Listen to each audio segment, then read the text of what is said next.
গতিকে আমি জানো মুখ্যমন্ত্ৰী অমিত শ্বাহ ডাঙৰীয়াৰ লগত ভাল তাত দিল্লীত কোনোবা আমাৰ অসমৰ বানপানীৰ বিষয়ে কোনোবা গৱেষক আছে মই নাভাবোঁ মই ভাবিছোঁ এনেকুৱা এটা মানে কি কয় যুক্তিহীন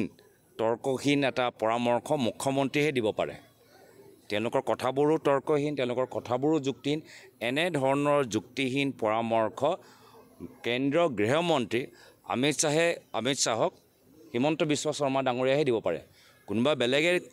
দিলেহেঁতেন তেতিয়া মই নাভাবোঁ অমিত শ্বাহ ডাঙৰীয়া ৰাজহুৱাভাৱে এইখিনি কথা ক'লেহেঁতেন কিন্তু এইখিনি কথা মই ভাবিছোঁ তেওঁলোকে মুখ্যমন্ত্ৰীৰ পৰা শুনিছে আৰু মুখ্যমন্ত্ৰীৰ চকু হৈছে যে আৰু মাটি